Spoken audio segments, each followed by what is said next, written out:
Hi guys, welcome to Co-Parenting with a Narcissist 101. I'm Kate. Welcome to all my new subscribers and my old subscribers. Thank you for joining me back on this. This is Narcissistic Injury Part 2. I kind of wanted to show you guys how bad it really gets, because the one I posted before, I think I should have done it, switch them around. This should have been Part 1, then the other one's Part 2. Now this responses from I got from the narcissist are about 2 years apart. So I wanted to show you how in the first one it was to me a little mild. So I wanted to show you how crazy it gets by posting this is just like a 2-page out of about 4 pages for this particular response. It was about 4 pages or something. And this is a response. This is how when the narcissist I finally let the narcissist know life is a boomerang. Actually, that's what I told him. I said, life is a boomerang, and people get what they sow, but you understand when it comes at you. So I'm gonna stop it here with you, and then I'm gonna focus on positive things in my life, and you are not one of them. And this, even though I didn't know what this whole disorder is, I kind of knew I need to distance myself to, pay attention, because I had a lot of things going on at that time. I just refinanced my house and went back to school to get my graduate degree. So I was literally I was busy, So obviously all that didn't sit well with the narcissist, because what this meant was I pretty much threw you away. Like, I can't deal with you anymore, and I don't need you to be around in my space. And so this was around the same time, like I told you guys, I switched from now blocking him on the phone and having the emails. So this particular response I'm sending in this part 2, I didn't even get to look at it until last week when I'm trying to, put this together. Because like I said, during that time, I kind of opened an email, a folder in the email. So things that I don't need a response to from him, or let's say questions like, are you going to pick up the kids, or are you taking the kids to the doctor, or are you coming to the recital or something. So if I knew I don't need any response from him, I don't even read the email. Like, I forward it automatically to the folder. I don't delete it. I forward it to the folder. And because I knew at the time, just as you guys, if you're already out, or you're coming out, or thinking of coming out, it's going to be like that healing period for you. So I didn't know exactly what I was dealing with, but I was having, ideas that I know that I need to distance myself to, heal. So I know I was going to be triggered. I know I was going to, if I read all this stuff that I'm reading now, that is going to put an end to however forward maybe I'm trying to move, because I have things I wanted to accomplish that I was trying to do for years when I was with this toxic person I couldn't do. So I'm reading that now and thanking God that I didn't read it then, like I said, because I would have internalized stuff that he said that, looking back now, like, is funny to me, because I'm reading it now, knowing what is going on now in my life and in his life, and it's like, what a joke this is. So that's why I tell you guys, it might be something you to do if you end up doing an email communication or whatever it is. If it's not a question that you need a response to, like those kind of questions where the kid's going to, you picking up the kids, like you need a yes or no answer with that. If it's not, and they're just sending random messages, I file them away. I don't read them. If you're still texting and you have the willpower not to read the text, even if you come back and click open to it and send another text or whatever without reading the previous one they sent, more power to you. If you can do that, that's great, because you healing and reading all that nonsense is not going to help. So in this response that I, this part is, like I said, when I told him I have to focus on positive things in my life, and you happen to be you're not part of that. So this was him going off. You can tell I was full, I was dumb, and the fact you're ugly, your brother is moronic, your sister is broke, your mother is doing this, and I mean, like, he went all over. And like I said, this is just 2 pages out of, I think it ended up being 4 or 5 of that. Can you imagine the time it would take for you to sit down and type all this out? Like, it was like 5 pages. I was like, oh my God.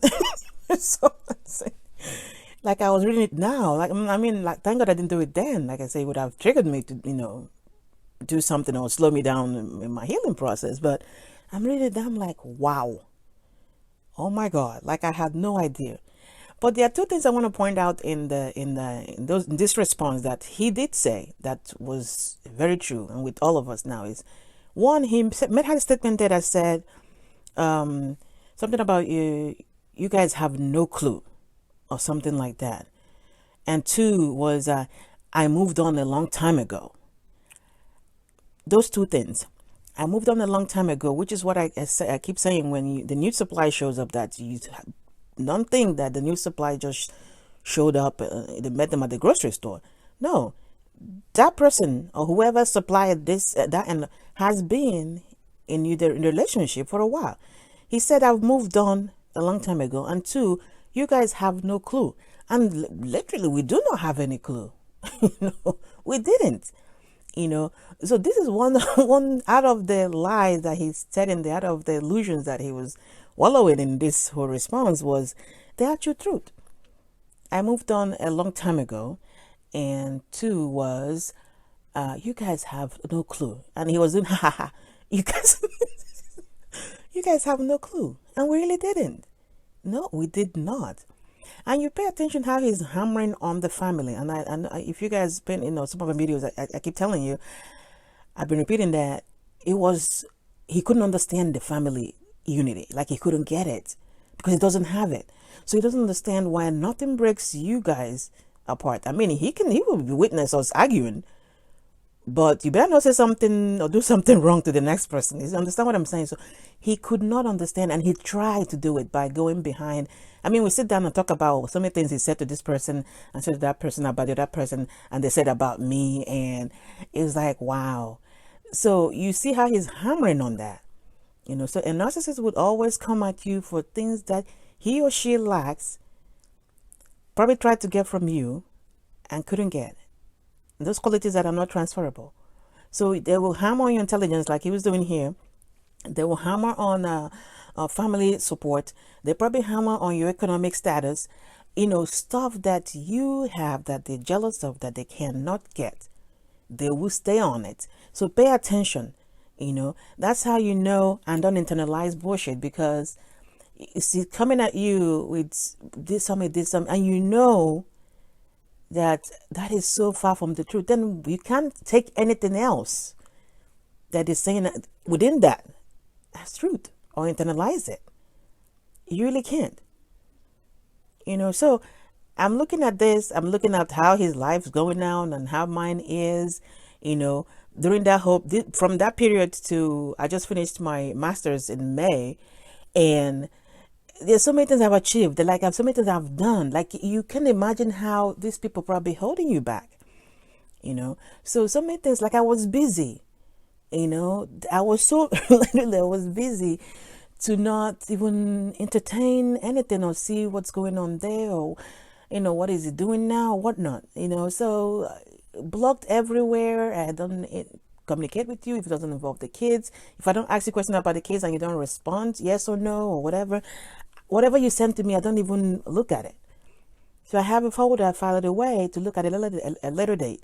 So if that's what something some of you get, you have to do, if you're still coming out, plan to come out, or you're in it, and you haven't fully healed, get you a folder, file that thing away. Don't even look at it. If it's not a question that you need an immediate answer to, don't even look at it. And if it's a question that needs an immediate answer to, and they answer, because they will answer with a whole lot of bullshit around the answer, scan through, find your answer in that, and take just that answer out. Yeah or nay. That's it. Don't go to everything else around it, and that's exactly what they want you to do. Then you lose focus of what exactly you're doing. Then you engage, which is you got your attention, So file stuff away, something like this. This is you. This response is a knock being injured. I'm telling you, this is 2 pages out of 5. And I might end up uploading some of them later. 2 pages out of 5. This is one response, guys. This is one. There are more emails. Like, I mean, I'm telling you, there are emails and emails and emails that I'm just looking at. I'm like, this is ridiculous. So I'm going to show you the difference from then 2 years ago to the part 1, which was just in May.